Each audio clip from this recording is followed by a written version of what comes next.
Update India TV, हर खबर सच्चाई की ओर।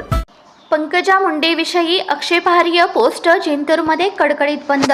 भाजपा नेत्या पंकजा मुंडे यांच्याविषयी समाज माध्यमांवर आक्षेपार्ह पोस्ट टाकण्यात आली आहे। ही पोस्ट टाकणाऱ्या एकावर जिंतूर पोलीस ठाण्यात गुन्हा दाखलही करण्यात आला आहे। पोलिसांनी आरोपीस ताब्यात घेतले आहे। त्याच्या निषेधार्थ आज जिंतूरमध्ये कडकडीत बंद पाळण्यात आला आहे।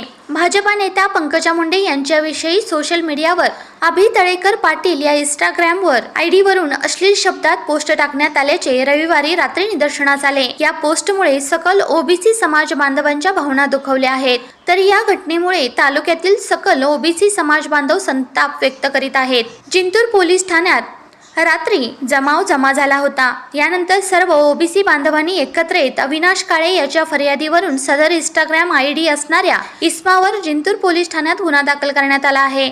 दरम्यान आक्षेपार्ह पोस्ट करणाऱ्यास पोलिसांनी ताब्यात घेतले आहे। त्याचबरोबर सकल ओबीसी समाज बांधवांच्या वतीने या जिंतूर बंदची हाक देण्यात आली आहे। त्यानुसार जिंतूरमध्ये सकाळपासून कडकडीत बंद पाळण्यात येत आहे। व्यापाऱ्यांनी देखील दुकाने बंद ठेवली आहेत। दरम्यान ओबीसी समाज बांधव रस्त्यावर उतरल्याचे देखील पाहावयास मिळाले। जिंतूर तालुका प्रतिनिधी शेख अहमद। चांगल्या घरात जन्माला आलेले चांगल्या संस्कृतीचे सगळे आपण आहोत। यानंतर आपल्या नेत्याच्या विरोधामध्ये मग तो कोणी असो त्याच्या विरोधामध्ये कोणीही पोस्ट टाकू नये। पहिले जिंतूरचा असेल सगळ्या समाजाचा असेल अशा पोस्ट टाकू नका आणि आपल्या पण पोरांना कोणाच्या विरोधामध्ये वाईट पोस्ट टाकायची नाही। यानंतर अशा वाईट पोस्ट जर टाकल्या गेल्या तर त्याला कायदेशीर आपण मार्ग काढणार आहोत। पण आम्हाला रस्त्यावर उतरायची वेळ येऊ नये ही एकदा साहेबांना काल रात्री सगळ्या पोलीस प्रशासनानं आपल्याला सहकार्य केलं।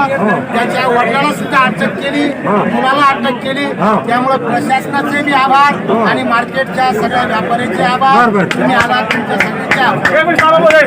त्या घटनेच्या अनुषंगाने पोलिसांनी तात्काळ जो अल्पवयीन मुलगा आहे त्याला अटक केलेली आहे। त्याचा जो पालक आहे म्हणजे वडील ज्याच्या नावावर मोबाईल आहे तर त्याच्या वडिलाला बी अटक केलेली आहे। आणि ही पोस्ट जो कोणी लाईक आणि शेअर केलेली आहे, फॉरवर्ड केलेली आहे, तर त्याला सुद्धा आपण आरोपी करणार आहे। त्यामुळं आता आपलं जे आंदोलन झालं आहे आपण सर्वांनी शांततेत